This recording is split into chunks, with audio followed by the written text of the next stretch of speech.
ಸಖತ್ ಖಾರ ಬಣ್ಣ ಮತ್ತು ರುಚಿ ಆಚಿ ಚಿಲ್ಲಿ ಪೌಡರ್. ನಿಮ್ಗೆ ಆ ಟೈಮಲ್ಲೆಲ್ಲ ಈ ಸ್ಕ್ರಿಪ್ಟ್ಗಳು ಈಗ ನೋಡಿದ್ದೀನಿ 5-6 ಸಿನಿಮಾ ಅಂತ ಹೇಳಿದ್ರೆ ಕೆಲಸ ಅಂತ ಮಾಡ್ತಿದ್ರಾ ಅಥವಾ ಪ್ರತಿಯೊಂದನ್ನು ಕೂಡ ಸ್ಕ್ರೂಟಿನಿ ಮಾಡಿ ಹುಡುಕಿ ಇದು ಹೌದಾ ಅಲ್ವಾ, ಇದು ನನಗೆ ಸೂಟ್ ಆಗುತ್ತಾ ಇಲ್ವಾ, ಇದನ್ನ ನಮ್ಗೆ ಏನಾಗಿತ್ತು ಗೊತ್ತಾಕಂದ, ನಾನು ಬರೋ ಅಷ್ಟರಲ್ಲಿ ನನಗೆ ಅವಾಗೆಲ್ಲ ಅಗ್ರಿಮೆಂಟ್ಗಳೊಂದು ಮಸ್ಟ್ ಅಂಡ್ ಶುಡ್ ಇತ್ತು ಎಲ್ಲಾ ಸಿನಿಮಾದಲ್ಲೂ ಸೈನ್.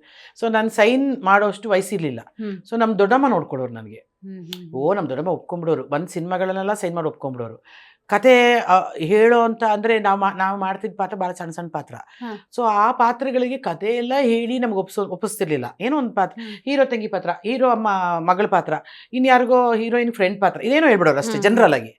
ನಮ್ಗೆ ಅಲ್ಲಿಗೆ ಹೋದ್ಮೇಲೆ ಆ ಸೀನ್ಗಳು ಅದೆಲ್ಲ ಗೊತ್ತಾಗ್ತಿದ್ದು ನನಗೆ. ಅಲ್ಲ ಈ ಬೇಡಪ್ಪ ಅಂತ ಅನ್ಸಿದ್ಯಾ, ಇದು ಬೇಕಾಗಿರ್ಲಿಲ್ಲ, ಇದು ಒಪ್ಕೋಬಾರ್ದಿತ್ತು, ಈ ತರದ ಅಯ್ಯೋ ಆ ಥರ ತುಂಬಾ ಕ್ಯಾರೆಕ್ಟರ್ಗಳು ಮಾಡಿದ್ದೀನಿ. ಅಲ್ಲಿ ಸೆಟ್ಟಿಗೆ ಹೋದ್ಮೇಲೆ ಅಯ್ಯೋ ಇದು ಬೇಕಿತ್ತಾ, ಅಯ್ಯೋ ಇದು ಎಂತ ಕ್ಯಾರೆಕ್ಟರ್. ನಮ್ಮ ದೊಡ್ಡಮ್ಮಗೆಲ್ಲ ನಾನು ಅಮ್ಮ ಬೈದಿದ್ದೀನಿ, ಅಮ್ಮ ಏನಕ್ಕಮ್ಮ ಒಪ್ಕೊಂಡೆ, ಇದೆಲ್ಲ ಚೆನ್ನಾಗಿಲ್ಲ ಕ್ಯಾರೆಕ್ಟರ್ ಇದು ಅಂತ. ಸೊ ಅವ್ರಿಗೂ ಗೊತ್ತಾಗ್ತಿರ್ಲಿಲ್ಲ, ಯಾಕಂದ್ರೆ ಅವ್ರಿಗೂ ಕತೆ ಹೇಳ್ತಿರ್ಲಿಲ್ಲ. ಸೊ ಆ ಥರದ ತಪ್ಪುಗಳು ತುಂಬಾ ನಡೆದವೆ ನನ್ನ ಕರಿಯರಲ್ಲಿ. But it's again it's a part of life. ತುಂಬಾ ಜನ ಆ ಥರ ಪಾತ್ರಗಳು ಮಾಡೇ ಇರಲ್ಲ. ನಾನು ಮಾಡಿದ್ದೀನಪ್ಪ, ಅದೆಲ್ಲ ಮಾಡಿದ್ದೀನಪ್ಪ, ನಾನು ಅದನ್ನು ಮಾಡಿದ್ದೀನಿ ನಾನು. ಸೂಪರ್. ಸೊ ಇಟ್ಸ್ ಪಾತ್ರ ಅಷ್ಟೇ.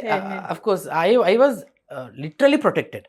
ನಮ್ಮ ದೊಡ್ಡಮ್ಮ ಬರೋಕ್ಕಾಗಿಲ್ಲ ಅಂದರೆ ನನ್ನ ತಾಯಿ ಇದ್ರು ನನ್ನ ಜೊತೆ ಸೆಟ್ಟಲ್ಲಿ ಇರೋರು. ಆಮೇಲೆ ನನ್ನ ಜೊತೆ ಬೆಳೆದು ಬಂದ ಎಲ್ಲ ಕಲಾವಿದರಿಗೂ ಗೊತ್ತು.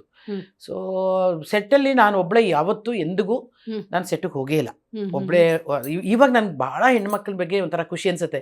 They are all so individual, they are all so independent. ಒಬ್ಬರೊಬ್ಬರೇ ಹೆಣ್ಮಕ್ಳು ಔಟ್ಡೋರ್ ಶೂಟಿಂಗ್. ನನಗೆ ಇವತ್ತಿಗೂ ಔಟ್ಡೋರ್ಗೆ 4-5 ಜನ ಇರಬೇಕು. ನಾನು ಯಾರಾದ್ರೂ ಮಾತಾಡೋಕಿರ್ಬೇಕು. ಆಮೇಲೆ ನನಗೆ ಈ ಪಾಯಿಂಟ್ ಒಪ್ಕೋತೀನಿ. ಅಲ್ಲ, ಯಾರಾದ್ರೂ ಇರಬೇಕು. ನಾನು ಒಬ್ಬಳೇ ಹೋಗ್ತೀನಿ ಅಂದ್ರೆ ಮೋಸ್ಟ್ಲಿ ಬಾತ್ರೂಮ್ ಟಾಯ್ಲೆಟ್ ಬಿಟ್ರೆ ಇದೆಲ್ಲ ಇವತ್ತಿಗೂ ಇಷ್ಟು ಹೆಂಗ್ ನಗಿಸ್ತೀರ ನೀವು? ಎಲ್ಲೂ ಪ್ರಾಮಿಸ್ ಕಣೆ, ಅದು ಸತ್ಯ. ಅದು ನಂಗೆ ನಗ್ಸೋಕೆ ಹೇಳ್ತಿಲ್ಲ ಕಣೋ, ರಿಯಾಲಿಟಿ ಇದು. ಇವತ್ತಿಗೂ ಎಲ್ಲರೂ ಹೇಳ್ತಿರ್ತಾರೆ ಏನೇ ಅಂತಿರ್ತಾರೆ. ನನಗೆ ಇವಾಗ ಯಾರು ಸಿಗ್ಲಿ ಪಾಪ ನನಗೆ ಈ ಥರ. ಇವತ್ತು ಕವಿತಾ ನನ್ನ ಜೊತೆ ಯಾರನ್ನಾದ್ರೂ ಬಂದ್ರೇಮ್ಮ ಅಲ್ಲೆಲ್ಲೋ ಫಂಕ್ಷನ್ ಇದೆ ಹೋಗ್ಬರೋಣ ಬಾರೇ ಮಾತು, ಅಥವಾ ಬಂದ್ರು ಯಾರಾದ್ರೂ ನನ್ನ ಜೊತೆ. ಶಾಪಿಂಗ್ ಇಲ್ಲ? ಶಾಪಿಂಗು ನಾನು ಒಬ್ಬಳೇ ಹೋಗಿಲ್ಲ ಯಾವತ್ತು. ಯಾರಾದ್ರೂ ಇರ್ತಾರೆ ನನ್ನ ಜೊತೆ. ಬಹುಶಃ ನಾನು ರೆಗ್ಯುಲರ್ ಶಾಪಿಂಗ್ ಹೋಗೋ ಅಂಗಡಿಗಳೇ ಇದಾವೆ. ಅವ್ರುಗಳು ನಾನು ಏನಾದ್ರು ಅಕಸ್ಮಾತ್ ಏನಾದ್ರು ಒಬ್ಬಳೇ ಬಂದ್ಬಿಟ್ರೆ ಅವ್ರಿಗೆ ಆಶ್ಚರ್ಯ. ಯಾರು ಬಂದಿಲ್ಲ ಅಂತ.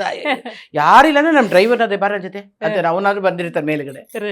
ಅದೇನೋ ನಂಗೆ ರೂಢಿ ಇಲ್ಲ ಒಬ್ಬಳೇ ಹೋಗೋದು ಅಥವಾ. ಬಟ್ ನನ್ಗೆ ಈಗಿನ ಹೆಣ್ಮಕ್ಳು ಬಂದಾಗ ನಿಜವಾಗ್ಲೂ ಖುಷಿ ಅನ್ಸುತ್ತೆ. ಆ ಇಂಡಿವಿಜುವಾಲಿಟಿ ನಮ್ಮ ಕೊಟ್ಟೇ